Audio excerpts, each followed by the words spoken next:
Break બાદ આપનું સ્વાગત છે. તમે તમારા મોબાઈલ કે સ્માર્ટ વોચમાં જે સમય જોઈ રહ્યા છો એ સમય અમેરિકા બેઝ ઇન્ટરનેશનલ સિસ્ટમ પર આધારિત છે. ભારત સરકાર ઈચ્છે છે કે તમે જે કોઈપણ ડિવાઇસનો ઉપયોગ કરો છો એના સોફ્ટવેર્સ ભારતની જ એટોમિક ઘડિયાળોને અનુરૂપ હોય, જેથી એક યુનિફોર્માલિટી રહે. અને બીજું કે યુદ્ધના સમયમાં પણ સમસ્યા ન થાય. બલકે આ વિચાર એક યુદ્ધ બાદ જ આવ્યો હતો. વાત કારગિલ યુદ્ધની છે. તમને ખ્યાલ જ હશે, એ સમયે પાકિસ્તાની ઘૂસણખોરો કારગિલમાં ઘૂસી આવ્યા હતા. આ ઘૂસણખોરોનું જીપીએસ લોકેશન માંગવામાં આવ્યું. જો કે ભારતને માહિતી જ આપવામાં ન આવી, એટલે જ ભારતે પોતાની એટોમિક ઘડિયાળ બનાવવાનું નક્કી કર્યું. ભારતને સમજાઈ ગયું કે યુદ્ધ કે સાયબર એટેક્સ જેવી સ્થિતિનો સામનો કરવા માટે એટોમિક ઘડિયાળ હોય તો જ સમયસર સામનો કરી શકાય. કેમ કે યુદ્ધ કે સાયબર એટેક જેવી સિચ્યુએશનમાં થોડોક ટાઈમ ગેપ પણ ખૂબ જ મહત્ત્વનો થઈ જાય છે. કેમ કે જે ચૂકી ગયા એ રહી ગયા. જીપીએસ એટલે કે ગ્લોબલ પોઝિશનિંગ સિસ્ટમની કામગીરીમાં એટોમિક ઘડિયાળોનો મોટો રોલ છે. એટલે જ ભારતે નક્કી કર્યું કે એટોમિક ઘડિયાળ બનાવી, જેથી ભવિષ્યમાં કોઈ દુશ્મન આવું દુસ્સાહસ કરે તો તેને સમયસર જડબાતોડ જવાબ આપી શકાય. ભારતમાં જૂનના અંત સુધીમાં તમામ એટોમિક ઘડિયાળને ઇન્સ્ટોલ કરી દેવાશે અને ટેસ્ટિંગની કામગીરી પણ પૂરી કરી દેવાશે. આ આખા પ્રોજેક્ટને વન નેશન વન ટાઈમ કહેવામાં આવી રહ્યું છે. એપલના નવા આઈફોન 15 મોડલ્સના કેટલાક ફોન્સમાં ભારતની આ નવી નેવિગેશન સિસ્ટમને સપોર્ટ માટે તૈયાર રખાઈ છે. એ જ રીતે શાઓમી, વિવો અને ઓપ્પો જેવી ચાઇનીઝ કંપનીઓના કેટલાક મોડલ્સમાં પણ ભારતીય સિસ્ટમે સપોર્ટ કર્યો છે. 1 જાન્યુઆરી 2025 સુધીમાં 5G સ્માર્ટફોન્સ ભારતીય સિસ્ટમ નાવિકને સપોર્ટ આપવો જ પડશે. હવે આ તમામ ફોન્સમાં જીપીએસના બદલે ભારતની પોતાની નાવિક સિસ્ટમનો ઉપયોગ થશે. અમે એટોમિક ઘડિયાળ બાદ નાવિકની વાત કરી, એટલે તમને થોડુંક કન્ફ્યુઝન થયું હશે. અમે આ કન્ફ્યુઝન પણ દૂર કરીશું. ભારતની નાવિક સિસ્ટમમાં એટોમિક ઘડિયાળ છે. ભારતીય પ્રાદેશિક નેવિગેશન સેટેલાઇટ સિસ્ટમને નાવિક નામથી પણ ઓળખવામાં આવે છે. નાવિક જો કે 7 ઉપગ્રહોનું ઝુમખું છે. દરેક ઉપગ્રહમાં એટોમિક ઘડિયાળો છે. તમારા ફોનમાં ગૂગલ મેપ્સથી ચાલે છે કે પછી જો તમારી પાસે આઈફોન હોય તો એપલ મેપ્સ હોય છે. એ અત્યારે અમેરિકાના જીપીએસનો ઉપયોગ કરે છે. જો કે એમાં હવે નાવિકનો ઉપયોગ કરવા માટે ભારત સરકાર કહી રહી છે, જેનો સૌથી મોટો ફાયદો એ રહેશે કે લોકેશનને ટ્રેસ કરવા માટે આપણી જ એટોમિક ઘડિયાળ કામમાં લાગશે. એ દિશામાં આ ખૂબ જ મોટું પગલું છે. હવે આપણા માટે ગર્વ કરવા જેવી બાબત એ છે કે જીપીએસ કરતાં પણ નાવિક સિસ્ટમ વધારે સારી છે. ગ્રાફિક્સના માધ્યમથી અમે તમને બંને વચ્ચેનો ફરક જણાવીશું.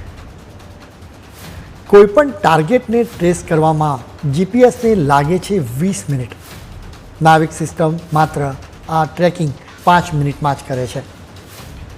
ટ્રેસ ગ્લોબલ સેટેલાઇટ આધારિત નેવિગેશન સિસ્ટમનો દુનિયાભરમાં ઉપયોગ રિજનલ સેટેલાઇટ આધારિત નેવિગેશન સિસ્ટમનું ભારત પર જ ફોકસ છે.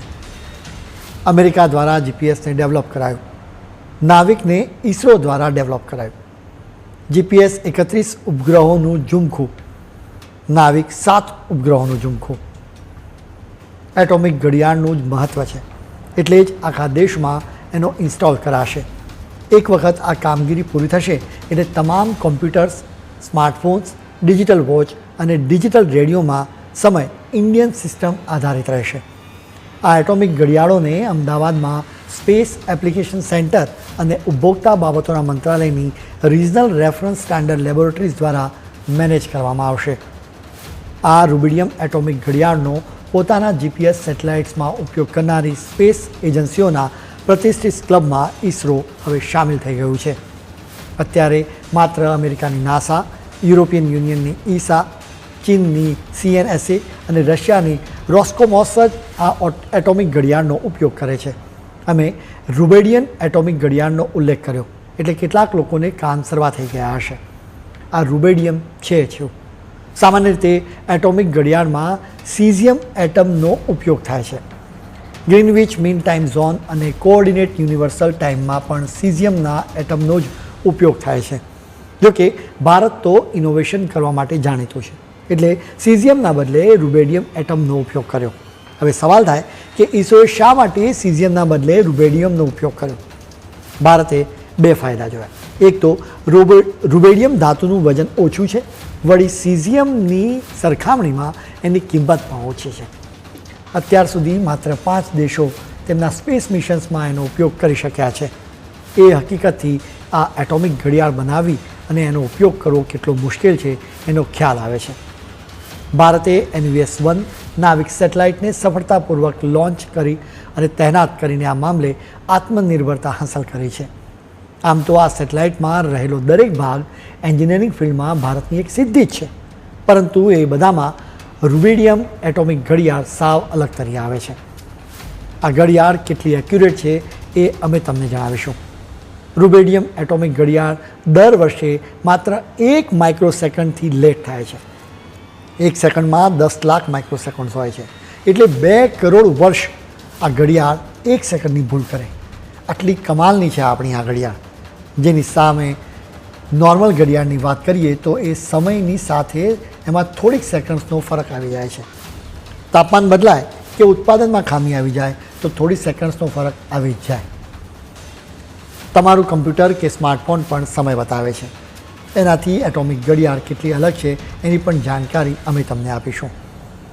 હવે ધારો કે મોટાભાગની ડિજિટલ વોચ એરરની સ્થિતિમાં GPS પર આધાર રાખે છે.